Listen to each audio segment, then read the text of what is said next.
What's going on? What's going on? Brutus here, bringing you a OneHive war recap video where I believe it's random, it had to have been, randomly matched Cold September while I was away at the potluck, which had really great food. Whoever brought the casserole was just spot on.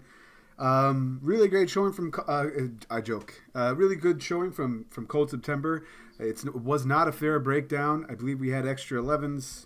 And our 11s went down to 6, actually equal amount of 11s, but our 10s went down further than them.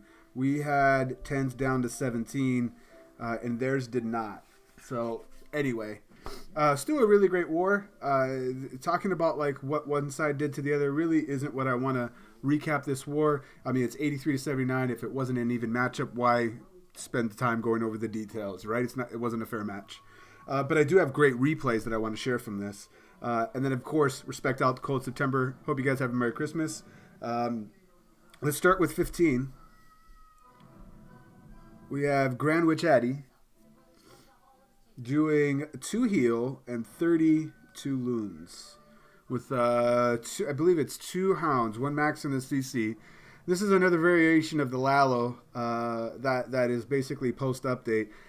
I mean, Lalos like this existed, but they weren't nearly as effective. I mean, this post-update, you're not fighting the clock regularly, and the destruction, the amount of loons that you can save by how fast they can attack now equates to having more loons up midway and halfway through the raid. It's just very overpowering. As we do a Suicide Royal trade here at the top, now that that's over, I can zoom back in. You can see how the rest of this was done. Sprinkling in the loons and getting the fuck out of here is probably going to be the next thing instead of sprinkling the hogs, because loons are everywhere. Saw a lot of loon raids. Wanted to share with this one as he share on the replays as he uses 2 of his haste to zoom into the first air defense, get it down quickly, sustain the army with the heal, and then basically keeping a good eye of where his loons are at to see that he heals whenever there's a wad coming by a wizard tower and zooming past Tesla farms and things like that. I mean, it was just really nice raid. And he's got 5 minions in the bag for cleanup around the edges. We'll go to ×4. Really nice stuff. And I have a similar army breakdown for the next replay, except it's going to be a Penta, as there was a troll Tesla on the very south there. Nice job, GWA. So we're going to bounce out of here and go down to number 18. Treff Daddy. Doing the same spell count, 2 heals, 5 haste, but he's bringing a Penta. And the other one we saw just 2 hounds. And that has pros and cons. The one side that I don't like about going heavy on the loon as opposed to loon versus hound, or at least having more so of a balance, is the cleanup troops alone. It's really, you could still clear the base very, very effectively, but when it comes down, when you're done in a pinch and you might be fighting the time, your loons might be wadded up to each other, so you have like 20 left over because you just balloon parade the entire base. But then and my wife is laughing apparently. Yeah, I'll leave that on because that's what I have her in my phone as. My wife Tori, I have her in as Victoria's Secret because she's hot. Sorry, I digress. Healing coming into this one. So back to what I was saying though. If you bring more hounds, when they bust, the cleanup pups are around, so you're not chasing the clock as much. There's still great distractions going on, and the haste pretty much still can control your loons in a fashion that you feel comfortable with. As you can see how he's steering them around the base. He has 1 haste left. After the one used at the top, he's no doubt going to use this down here towards the bottom by the last air defense to get those hounds doing some work for him. Keeping the hound in front so that when they bust, lava pups come out, keeping the 4 for the back end. But look at all the pups in the background that are cleaning up structures all around the base. So kind of going back to why I prefer having more hound-heavy army approaches when I decide to go air versus loon-heavy. Although in the last balloon parade that we saw, holy cow, that was nice. There was loons everywhere. Nice job. Really nice air attack, Trev Daddy. This war was full of tons of them, and there's a current war that we have going on right now with OneHive randomly spun that also has a few others. We'll go to times 4, nothing but cleanup. Both air attacks we saw, time was not a factor at all. At all. Go to bounce out of here and then go down to number 20. Let's get away from some loons and actually show you something that... Oh, no, one more loon. Zapquake, bringing 4 haste, but heavier on the hounds. So you can see how he did this here. Going to suicide the royals up top. Uses the baby dragon to create 2 of them, in fact, to create a funnels for his suicide royals here. BK sees the queen, goes in, uses the Iron Fist ability right away, which release some barbarians that only add extra distraction to the defenses that are in front of the queen, elongating her value that she can get not only the swap of the hero AQ specifically, but then also some very critical defensive buildings as he pops the ability here. And the baby dragon is what he really needs to take down. Wizards stew up, which is dangerous, but watch how I said in certain spots you can sometimes ignore the splash of that loon is what got it. But you can sometimes ignore what's in the CC if you bring a poison for it or a skeleton spell as your spell in your spell count. But he keeps the hounds always in front of his wad of loons, using haste only when necessary. As they come close to this Tesla farm on the last air defense, he still has 2 unbroken hounds. There goes one more left and a few more life on it, but with the haste power as it goes down, pups scattered around everywhere. He's got 1 more loon for the back end, and he'll use that, I believe, at one of these high hit point storages. But there's also a hut in the corner on the far left, which is where he actually dropped that last loon at. But this is what I was going back to, that if you go in loon heavy and you end here and you forget you subsequently used all your loons, you're fighting the clock because those pups scattered around the base is what really make this attack so freaking OP. So many things. Nice job, T-Bow. T-Bow coming. Savage. Are we doing Savage 21? I'm doing Savage. Zapquake takes out one of the odd air defenses. Sees the easy CC lure with just like an archer, single archer. Sees that it's valkyries.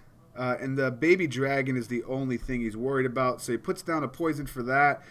His own baby dragon, which is such a deadly combination on a suicide royal. As long as it's not covered by an air defense, which this one is not. So you get a lot of value from this Suicide Royal. Iron Fist ability takes out the queen, but then also more distractions. And then now that that's golden, he can start those hounds early, which only act as natural distractions for air targeting defenses towards the queen. And then you see how they go onto this mortar. I mean, so much value that he gets from his walk, or suicide rather, by starting his hounds early on this. Really methodical and very patient on when he sends his hound to meet up the next one, and also has haste at the right spots to keep his army moving along nicely. He has 6 loons left in the bag, but he's coming across fighting a sweeper with a Tesla farm. So there he puts down that haste. They make quick work of everything and scatter all around. Sends in his last hound because all his tankage is down. Uses haste at the top, which you could kind of see on my failed attempt. What I probably should have done is sent the hound from the very, very top and just sold out my last 4 loons from the top there instead of coming from the bottom. And then he still has an unpopped hound on this, which is not a good thing. But there's the pups, and they take care of these annoying air Larrys that are petting the loons at the loon show. And then he's got a wad of minions on the bottom here that are cleaning up the trash ring that were because he went hound heavy. So really nice air attacks this war, in all slight different variations. You guys can see the pros and cons of each one. That's what I really liked about this war. We go to ×4, and then for the last replay, we'll get out of here and get away from some air attacks because ground ones do exist. We'll go down to TD, are you with me, Trev Daddy, to 23. Actually, DJ. I thought I wrote down... Okay, well, Don John... Here's why I brought this replay. Don John's been doing a lot of witches. Remember back in the day when the standard goho, that's right, I said goho, not hobo. The standard goho is two or usually two golems, two witches in the CC, so they came out max. Even before they were max, you still just wanted two witches out of the CC because of the way that they came out. They would summon the Larry spells, the Larrys at a different interval. But there was a lot of viability with them. And so with the buff to witches, now even more so, additional DPS and hit points, they are pretty nice. When you do, instead of the army where this came from is if you look at your AQ walk, shattered hobo, four healers, two golems, that combination, CC bowlers. Instead of that, same army composition, instead of bringing two shattered entry, two golems, you sub one of those two golems for bringing your own two witches. And look at what it does. The Larrys help distract. They don't trip over any bombs, but that's okay. It's totally fine because the bombs don't really impact. Got debuffed on hogs. So, and if they trip over some bombs, they can survive. As you see that his Larrys went around the left side on the left here. Is going to die to this wizard tower, but there's not before she makes a few more Larrys to distract the wizard tower. Meanwhile, he's got hogs incoming and saves them maybe 3 zaps on that wizard tower that the hogs ended on. It's the little things like this that I noticed. Plus, you still got some headbangers down here that were banging on a lava wall that will be there for a long, long time. But he did it in a few other replays. I think Josh one also did, and I noticed that basically what I'm saying is it's kind of the witches are very two witches in a hobo or even a standard goho like the old school goho army.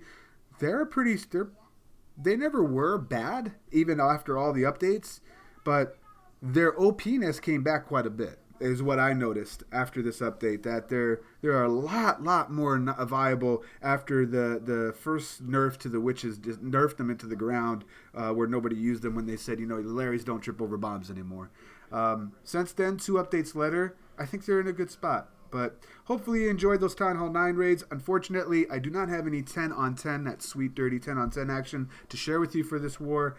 And I'm not going to show dips. It's random spun and respect out the cold September. Once again, it's Brutus reminding you, you got to be better than a double, and I will check you next time.